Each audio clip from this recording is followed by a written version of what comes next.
वही ईश्वर जिसने वेद उतारे, वही ईश्वर जिसने बाइबल उतारी, वही ईश्वर जिसने कुरान को उतारा, वो अलग अलग हो ही नहीं सकता, वो एक ही है। ऐसा नहीं हो सकता है कि आज से 1500 साल पहले मुसलमानों को कोई नया मजहब दे दिया। ऐसा नहीं हो सकता कि आज से 2000 साल पहले ईसा मसीह को उन्होंने कोई और मजहब दे दिया। ऐसा नहीं हो सकता कि आज से कई हजार साल पहले मूसा अलैहिस्सलाम को उन्होंने कोई और किताब दे दी, कोई और मजहब दे दिया। और ऐसा नहीं हो सकता कि उससे पहले मनु महाराज को, उससे पहले जितने भी ऋषि मुनि हुए हैं, उन सबको उन्होंने अलग अलग किताबें दी हों, अलग अलग काम दिए हों, अलग अलग जीने के तरीके सिखाए हों। ऐसा नहीं हो सकता। अगर वो एक है तो उन सबको उसने एक ही तरीका सिखाया होना चाहिए। और ऐसा भी नहीं हो सकता कि वो ईश्वर किसी के साथ बेईमानी करे और कहे कि तू इस खानदान में पैदा हो गया और तू हमेशा के लिए जन्नत में चला जाएगा, और तो इस खानदान में तुझे मैंने पैदा करा और तू हमेशा के लिए नरक की आग में जाएगा। ऐसा भी नहीं हो सकता। वही ईश्वर जिसने वेद उतारे, वही ईश्वर जिसने बाइबल उतारी, वही ईश्वर जिसने कुरान को उतारा, वो अलग अलग हो ही नहीं सकता, वो एक ही है। कि ऐ किताब वालों, आओ उस बात की तरफ जो तुम में और हम में एक जैसी है। और दोबारा से जो वसुधैव कुटुंबकम का जो एक सपना है कि पूरी दुनिया एक परिवार बने। अस्सलाम वालेकुम वरहमतुल्लाहि वबरकातुहू। आज की वीडियो जो मैं बना रहा हूँ ये स्पेशली उन लोगों के लिए है जो किताबों से दूर रहते हैं, चाहे वो अपने आप को मुस्लिम कहने वाले हों, जो इस्लाम की किताबों से यानी कुरान और हदीस से दूर रहते हैं, या अपने आप को हिंदू कहने वाले हों, जो अपनी सनातन धर्म की किताबों से दूर रहते हैं। स्पेशली उनके लिए हमारे मुल्क में और पूरी दुनिया में झगड़े फसाद चल रहे हैं, हर जगह लड़ाई झगड़ा चल रहा है और हर कोई दूसरे के लिए गलत फहमी लेकर बैठा है और हर कोई दूसरे को गलत समझ रहा है। सारे हिंदू दूसरे मुसलमानों को गलत समझ रहे हैं, सारे मुसलमान दूसरों को गलत समझ रहे हैं, हर शिया सुन्नी को गलत समझ रहा है, सुन्नी शिया को गलत समझ रहा है, हर आदमी दूसरे को गलत समझ रहा है। इसकी वजह क्या है? वजह यह है कि हमने दूसरे को समझा ही नहीं है, दूसरे को पढ़ने की कोशिश ही नहीं की है। तो जहाँ मैं रहता हूँ वहाँ बहुत सारे हिंदू भाई हैं जो मेरे दोस्त हैं, जिनसे मुझे डेली आमना सामना होता है, बातचीत होती है, और मैं समझता हूँ कि वो इस्लाम के बारे में जो गलत फहमियाँ हैं वो क्यों हैं। वो इसलिए हैं क्योंकि इस्लाम को उन्होंने पढ़ा ही नहीं है।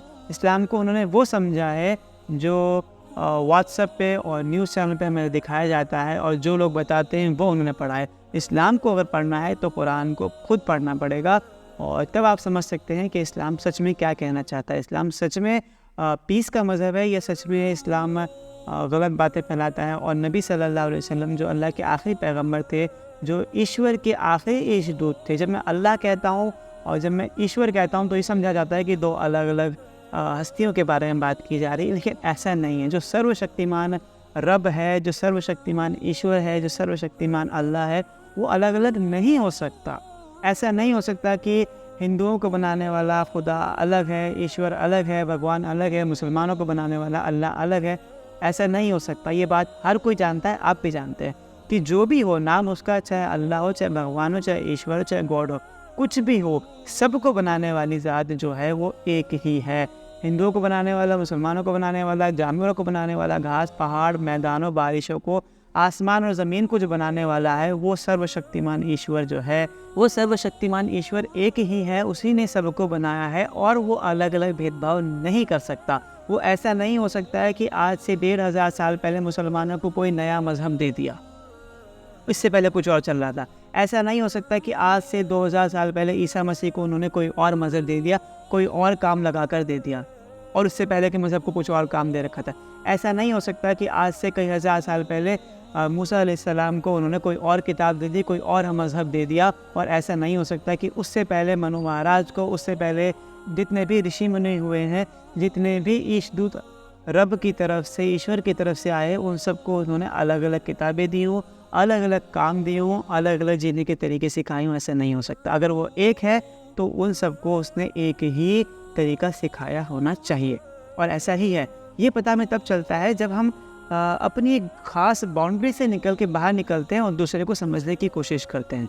जब मुसलमान बाहर निकलने की कोशिश करता है और दूसरे सनातन धर्म के ग्रंथों को पढ़ने की कोशिश करता है, तब पता चलता है कि ये और हम अलग अलग है ही नहीं, एक साथ हैं, एक ही हैं।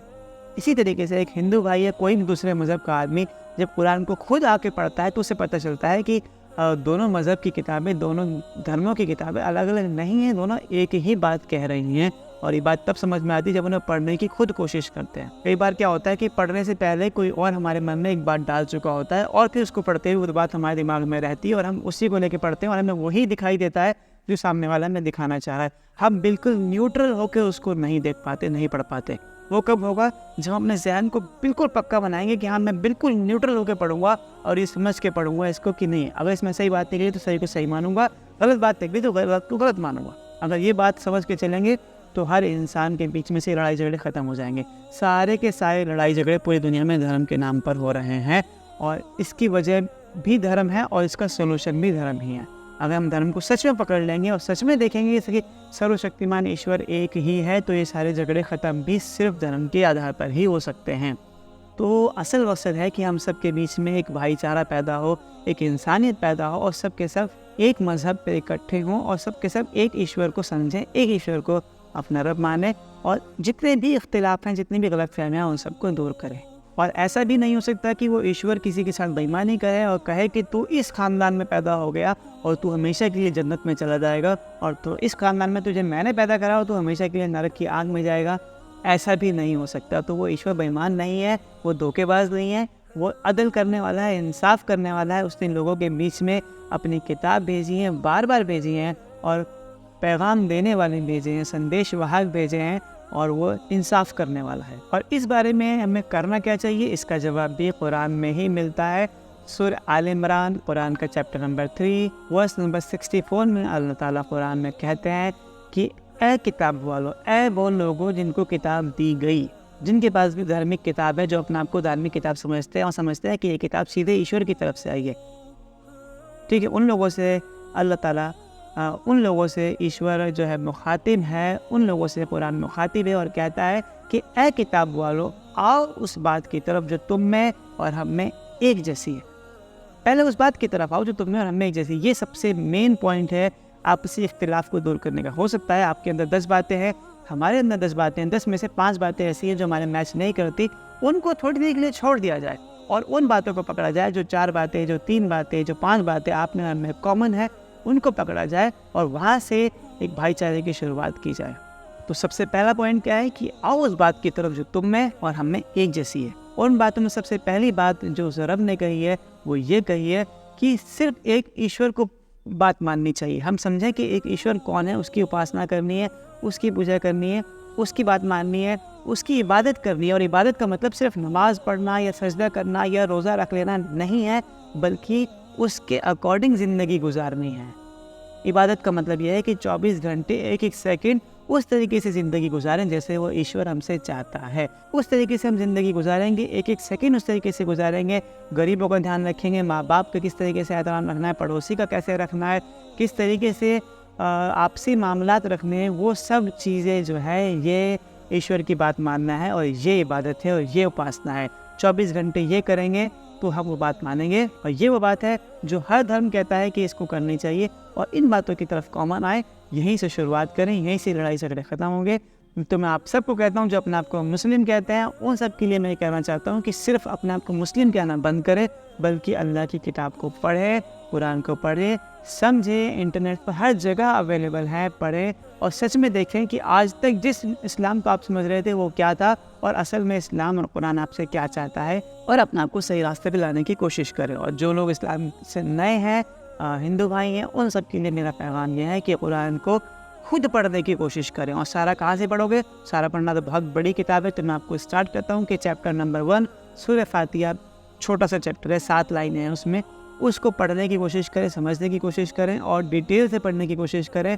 और उस कुरान की एक तफसीर है, तफ़हीमुल कुरान की सूरह फातिहा की तफसीर है, जिसका लिंक मैं डिस्क्रिप्शन में दे दूँगा इंशाअल्लाह।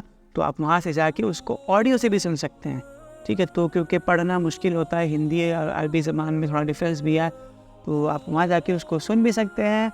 यूट्यूब पर ही है और आपको ज़्यादा नहीं 10-15 मिनट उसमें देने हैं। तो धीरे धीरे आप इसको पढ़ेंगे और आप समझेंगे कि वही ईश्वर अलग अलग नहीं है। वही ईश्वर जिसने वेद उतारे, वही ईश्वर जिसने बाइबल उतारी, वही ईश्वर जिसने कुरान को उतारा, वो अलग अलग हो ही नहीं सकता, वो एक ही है। और अगर हमने इस बात को मान लिया तो हमारे आपस के सारे इख्तिलाफात दूर हो जाएंगे।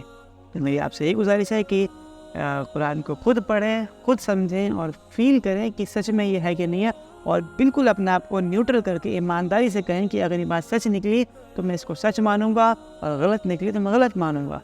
और ऐसा करते हैं तो इंशाअल्लाह हमारे बीच में जितने भी इख्तिलाफ है, लड़ाई झगड़े हैं, वो सारे के सारे ख़त्म होंगे। और दोबारा से जो वसुधैव कुटुंबकम का जो एक सपना है कि पूरी दुनिया एक परिवार बनी, वो तभी संभव हो सकता है जब हम हर कोई इसमें मिलकर कोशिश करें। उम्मीद है कि आपको बात समझ में आई होगी। वीडियो अच्छी लगी हो तो ज़्यादा से ज़्यादा शेयर करें और चैनल पर नए हैं तो सब्सक्राइब भी कीजिए। अस्सलाम वालेकुम वरहमतुल्लाहि वबरकातुहू।